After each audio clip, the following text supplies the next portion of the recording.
Oke, berikutnya kita bahas tentang elemen kunci ya. Oke, ada beberapa elemen ya yang menjadi sangat kritikal ya dalam proses rumusan masalah dan juga rational of study. Yang pertama adalah situasi yang ideal. Nah, hal yang pertama dari problem statement itu mau tidak mau dia harus menjelaskan ya, describe apa situasi idealnya. Jadi idealnya di mana ke dalam kondisi ideal itu tidak ada faktor-faktor lain yang mempengaruhi selain faktor yang kita telah identifikasi atau faktor yang kita pahami. Ya, jadi kita anggapnya dalam ruang hampa. Nah, sehingga kondisi ideal itu tercapai. Apa nih dalam kondisi ideal? Di mana seakan-akan tidak ada nih problem atau masalah yang mau kita bahas. Nah, section ini itu mau tidak mau harus mengidentifikasi tujuan, ya, goals dan juga scope dari proyek kita. Dan juga dia harus membuat pemahaman yang jelas tentang bagaimana lingkungan yang ideal itu bisa muncul, ya. Apakah sekali, dua kali, tiga kali ketika isu atau masalah ini bisa diselesaikan. Oke, berikutnya adalah realitas, ya. Nah, seksi ini dari problem statement. Nah, jadi problem statement itu apa sih? Ya, problem statement itu adalah kumpulan-kumpulan masalah ya, di mana kita ya bisa bikin poin, misalnya 1, 2, 3, 4, atau kita bikin dalam bentuk paragraf ya. Paragraf berarti mengandung 3 kalimat atau lebih. Ya, misalnya kalimat pertama, ya berarti masalah pertama, masalah kedua, masalah ketiga, masalah keempat, dan seterusnya. Ya. Nah, di sini harus menjelaskan realita yang terjadi bagi company dan juga organisasi.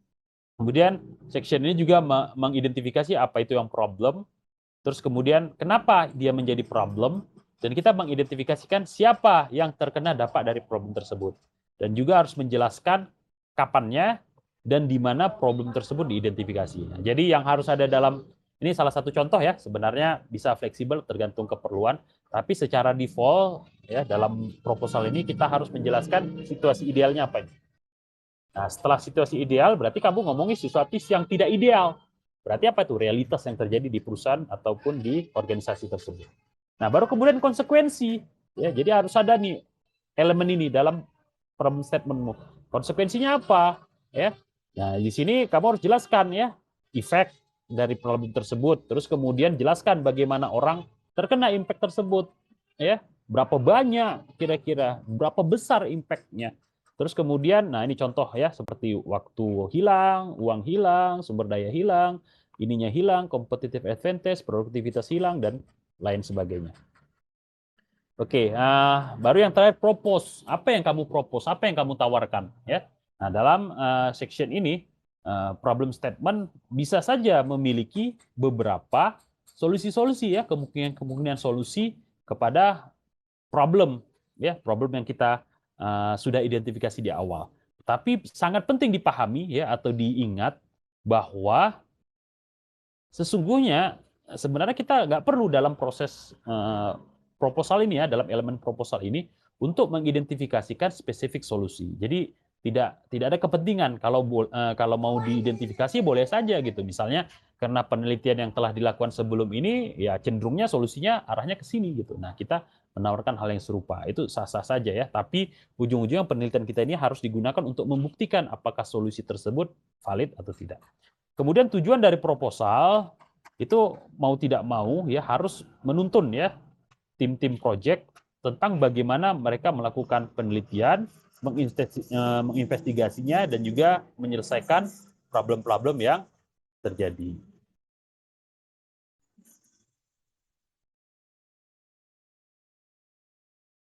Oke, berikutnya kita masuk ke modul 23 ya. Bagaimana kita menulis. Pertama, ya mau tidak mau harus kamu identifikasikan problemnya apa nih, masalahnya apa. Nah, sebuah pernyataan atau rumusan masalah yang bagus itu dapat dibuat ya dengan mengidentifikasi dan menjawab ya beberapa pertanyaan yang terkait dengan masalah tersebut. Nah, proses yang biasa kita lakukan untuk menulis pernyataan masalah ini biasanya melibatkan pertanyaan-pertanyaan. Nah, di sini metode yang kita tawarkan adalah 5W2H ya. Sebenarnya ada lagi yang lain ya. Seperti misalnya seven order ya, ketika kita bertanya why sampai berkali-kali ya, dan mekanisme lainnya ya dalam proses pertanyaan. ya, atau kita bisa gunakan fishbone, ya, fishbone diagram, ya, di mana di situ kita coba cari, ya, akar masalah atau root cause analysis dan seterusnya. Nah, proses ini melibatkan identifikasi apa problemnya, kenapa problemnya, kapan dan di mana problem tersebut diidentifikasikan, siapa, ya, yang terkena problem tersebut, bagaimana, ya, dia terlibat atau terkena, dan berapa besar, ya, impact-nya. Nah, ini contoh bagaimana kita bisa memanfaatkan ininya, ya, 5W 2H.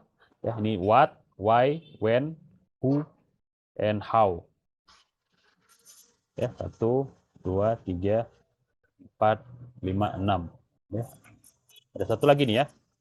What, why, when, who.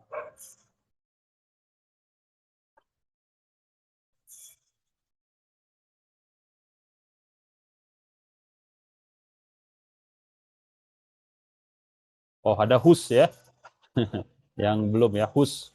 Whose ini, ya, siapa aktornya, ya. Siapa pemiliknya. Kalau di sini siapa yang terkenanya, tapi siapa pelakunya misalnya, atau siapa yang punya kuasa otoritas. Oke, kemudian kita mulai, ya, dari statement di mana terkait dengan ideal situation. Tadi sudah dibahas, ya, kita buat problem statement dengan menjelaskan ideal environment, ya, jikalau problem tersebut tidak terjadi. Nah, di sini kita tunjukkan, ya, tujuan dari organisasi itu apa. Terus kemudian kita jelaskan current gap yang terjadi apa, ya. Kita tulis realitas, ya, tadi sudah dijelaskan elemen-elemen itu. Jadi ada 4 elemen, kemudian, ya, kita masukkan 4-4-nya ini secara step by step dalam penulisan kita. Sini kita identifikasikan problem, terus kemudian apa sebabnya, dan mengapa itu menjadi suatu problem, ya, di masa yang akan datang, bahkan masa sekarang juga. Oke. Terus kemudian kita nyatakan konsekuensi dari problem tersebut, ya. Di sini bisa kita kuantifikasikan.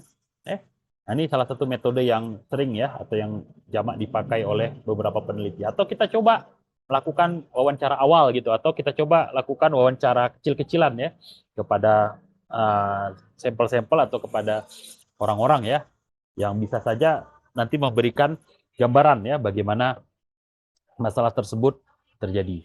Nah, di sini kita bisa mendefinisikan atau mengidentifikasi beberapa jumlah, ya, sampelnya, terus kemudian waktu yang kita perlukan, terus kemudian biaya, ya, yang bisa saja harus kita tanggung, terus kemudian sumber daya, ya, siapa aja ini yang ngebantu.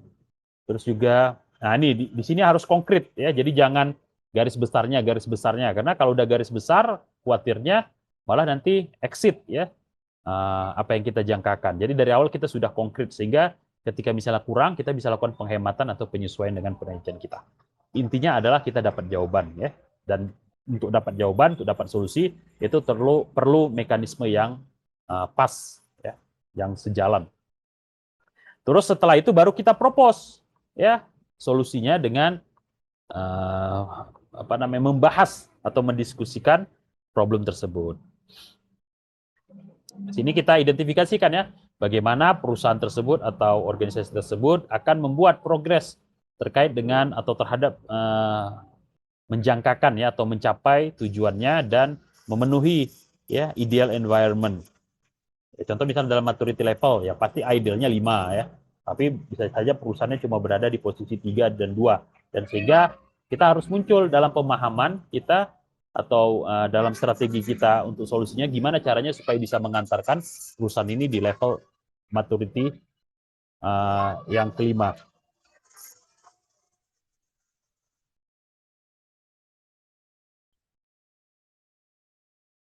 Itu harus, di sini kita harus fokus, ya, untuk mengidentifikasi bagaimana perusahaan kita bisa menemukan solusi tersebut dan mengidentifikasi solusi yang spesifik yang akan kita gunakan.